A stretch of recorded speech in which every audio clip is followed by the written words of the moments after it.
want to start with you because Matthew's character often grapples with feelings of unworthiness, and of course, redemption is a big part of his story. How do these themes further develop in this season? You know, it's Matthew. That's always going to be a part of Matthew, right? But then, you know, he has someone like Jesus that really tells him to kind of value himself and see himself, but also it provides confidence in him. And you're going to see him grapple with certain obstacles that happen, and you probably know what I'm talking about. And in the first screenings of episodes 1 to 3, you'll see a good moment where you know, Matthew's presented with something that he will learn from, and it helps him overcome these challenges, which the audience can learn from, and you're gonna see him just try to be his best, do his best, because that's what Matthew just really wants to do. You know, he just wants to be the best version of himself. Oh, he does, and that's why everybody loves him. We all relate to that character. Now, Noah, Andrew's character, he is faithful and he's loyal, and those are so central to who he is. How are these qualities tested or strengthened in this season?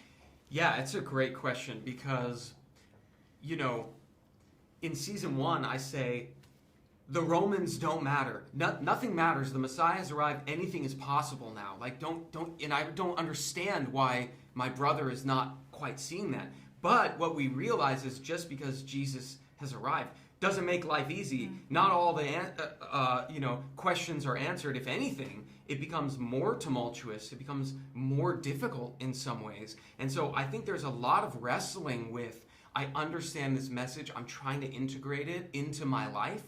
But all around, wherever we look, like people are attacking us. People are wanting us to stop. How do we deal with that? And I think that you notice all the disciples try to reconcile, like, how do I live the life I know I should with all the pressure around me? You know, this season I would describe it as emotionally intense. How did you prepare for some of these more emotionally intense scenes, especially as the narrative starts to push more towards the crucifixion of Jesus? And to be quite honest,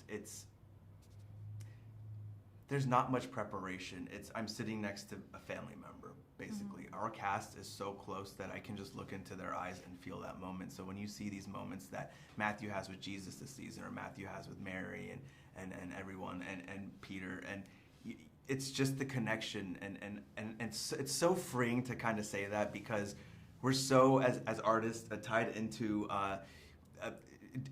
preparation, right? But coming to set and just being who we are and feeling that emotion because we're so close is what's kind of helped me get through these emotional moments of the scene and season.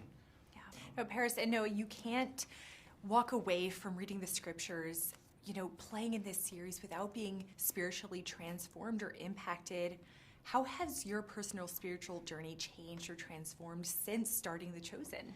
I came into the show like totally from the outside of that world. I'm Jewish. I didn't know what that was going to be like. I was pretty nervous about entering into that space, and was met with totally open arms, like the opposite of what I was fearful of, and it really opened my eyes. And so much of the message is about love, about acceptance, and so to me, I was like, wow, I want to be, you know, a part of this family telling this story. And we all, no matter what, you know, walk of life, belief system we have, we all just try to tell the story the best way we possibly can and bring our gifts and our love to it. And I think that's why the show has resonated, because, you know, we're doing the best to tell it as authentically and humanly as possible.